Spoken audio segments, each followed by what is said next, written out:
समाजरत्न स्वर्गीय शिवाजीराव शेंडगे बापू मंत्री असताना त्यांच्याबरोबर त्यांचे स्वीय सहाय्यक म्हणून ज्यांनी काम केलं ते हनुमंत बागनकर आपल्या सोबत आहेत. त्यांच्याकडून बापूंच्या काही आठवणी या ठिकाणी आपण जागा करण्याचा प्रयत्न करूयात. बागनकर साहेब, तुमची का नियुक्ती केली शेंडगे बापूंनी पीए म्हणून? ते साहेब, काय झालं, 1991 साली मी ग्रॅज्युएट झालो आणि मुंबईला आलो. सन्माननीय अण्णांनी मला नावाशेवाला पाठवलं. तिथं माझी नियुक्ती वाहतूक विभागामध्ये केली. तिथे मी चांगल्या प्रकारे काम केलं. 6 महिने, 8 महिने, 9 महिने मी तिथे काम अत्यंत चांगल्या प्रकारे केलं. ते वाहतूक व्यवसाय संदीप भाऊंच्या अखत्यारीमध्ये असायचा, नावाशेवाला. संदीप भाऊंनी मला सांगितलं, तुम्ही फार चांगलं काम करता, तुम्ही बापूची स्वीय सहाय्यक होणार का? म्हटलं होतो. संदीप भाऊंनी मला आणलं, डायरेक्ट बापूंचं पीए बनवलं. कवठे मंकाळ विधानसभा मतदारसंघाचा स्वीय सहाय्यक म्हणून शासनामार्फत माझी नियुक्ती तात्काळ केली. बापूंनी मला पत्र दिलं, माझी नियुक्ती केली. बापूंच्या बरोबर मी सतत फिरायचो. कवठे मंकाळ विधानसभा मतदारसंघच काय, ऑल महाराष्ट्र मी बापूंच्या बरोबर फिरायचो. दौऱ्यावरती कोण आहे, बागनकरच मला पाहिजे, ही बापूंची मागणी सतत असायची.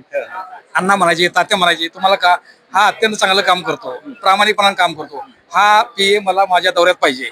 मी जालन्याच्या नेहमी असायचो. जालन्याला बापूंचं पालकमंत्री पद असायचं, त्या जालन्याला मी असायचो. जालन्याचे 8-9 तालुके आम्ही फिरायचो. बापू म्हणायचे, तू इथं राहा, कचली सगळी कामं कर. जालन्याचे त्यावेळी खासदार होते अंकुशराव टोपे साहेब, त्यांच्याकडे मी जायचो, भागाची कामं करायचो. मी तिथं टपाल गोळा करायचो आणि मी मुंबईला पाठवायचो विमानाने. बापू म्हणायचे, तू अत्यंत चांगलं काम करतोस, तू माझ्या बरोबर सतत राहायला पाहिजे.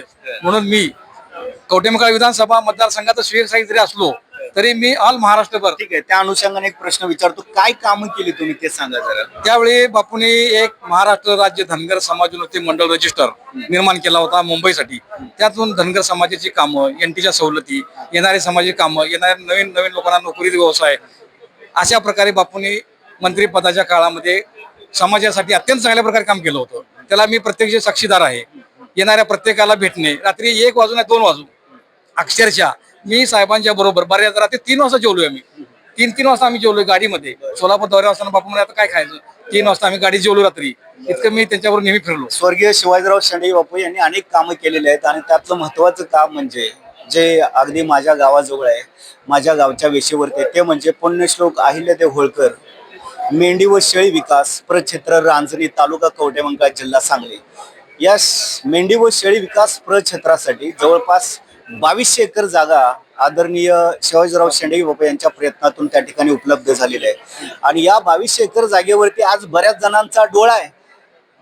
ती जागा घशात घालण्यासाठी काही प्रस्थापित त्या ठिकाणी प्रयत्न करत आहेत, पण त्यांचा हा प्रयत्न आदरणीय प्रकाशांना शेंडगे वारंवार हाणून पाडत आहेत. आणि बापूंनी मत प्रयासातून, अथक प्रयत्नातून समाज बांधवांच्यासाठी मेंढी आणि शेळीच्या विकासासाठी, त्या अनुषंगानं संशोधन करण्यासाठी ती जागा उपलब्ध करून दिलेली आहे.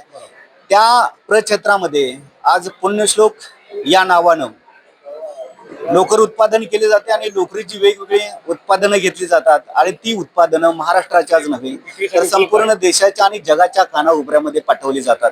त्यामध्ये अगदी चादर असेल, शाल असेल, घोंगडी असेल, जेन असेल, मफलर असेल, म्हणजे कानटोप्या असतील, अशा अनेक गोष्टी त्या ठिकाणी आज पुण्यश्लोक या नावानं उत्पादित केल्या जातात. आणि हे सगळे श्रेय आदरणीय शिवाजीराव शेंडगे बापूंचं आहे. आणि अनेकांच्या हाताला त्या ठिकाणी काम मिळालेलं आहे. माझ्या गावातली देखील 20-25 लोक त्या ठिकाणी कामाला होते, परमनंट होते. आज त्यापैकी काही जण रिटायर झालेले आहेत आणि काही जण आजही त्या ठिकाणी सर्व्हिस करतायत, आपली सेवा बजावत आहेत.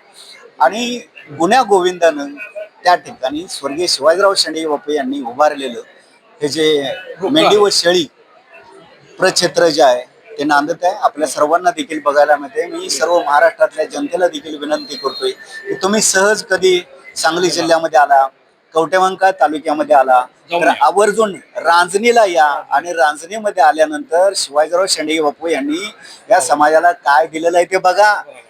बापूंनी जे समाजाला दिलं किंवा बापूंनी जेवढी जागा या समाजासाठी उपलब्ध करून दिली तेवढी जागा या देशात नव्हे, या जगातल्या कोणत्याही नेत्यानं, महाराष्ट्रातल्या सांगली जिल्ह्यातल्या त्या सोडून कोणत्याही नेत्यानं या समाजासाठी उपलब्ध करून दिली नाही. जवळपास 2200 एकर जागा स्वर्गीय शिवाजीराव शेंडगे बापूंच्यामुळे या समाजाला मिळालेले आहे. आणि त्याचं नाव अहिल्यादेवी होळकर यांच्या नावानं ठेवलेलं आहे. पुण्यश्लोक लोकमाता राजमाता अहिल्यादेवी होळकर मेंढी व शेळी विकास प्रक्षेत्र रांजणी. बघण्यासारखं आहे सगळं, अतिशय जबरदस्त त्या ठिकाणी सगळा नजारा, म्हणजे शेळ्या बघायला मिळतात, मेंढ्या बघायला मिळतात, त्याशिवाय लोकरीची वेगवेगळी उत्पादनं बघायला मिळतात, वेगवेगळ्या प्रकारच्या वन औषधी त्या ठिकाणी बघायला मिळतात. आणि हे सगळं वैभव पाहण्यासाठी तुम्ही रांजणीला यावं. म्हणजे शेंडगे बापूंनी असे अनेक कामं केलेले आहेत. दुष्काळी भागाचं ते प्रतिनिधित्व करत होते आणि दुष्काळाचा कलंक पुसण्यासाठी त्यांनी आपली हयात या ठिकाणी खर्ची घातलेली आहे. आणि त्यामुळेच आजचं हे जे कृष्णा वारणा काय जे काय बघायला मिळते ना, याचे जनक देखील स्वर्गीय शिवाजीराव शेंडगे बापू आहेत. आणि त्यामुळे बापूंच्या कार्याची महती गावावी तेवढी थोडी आहे. किती उधळावेत बापू तुमच्यावरती, किती उधळावेत बापू तुमच्यावरती शब्दांचे बुडबुडे, बापू अमर रहे. तुमच्यावरती बापू शब्दांचे अमर रहे. बुडबुडे या महाराष्ट्रात, या देशात, या जगात सदैव वाजत राहतील तुमच्या नावाचे चौघडे, तुमच्या नावाचे चौघडे. धन्यवाद. आपला मित्र, बापू आपला अमर रहे. कार्यकर्ता अमोल पांढरे. जय मल्हार, जय भारत. नमस्ते.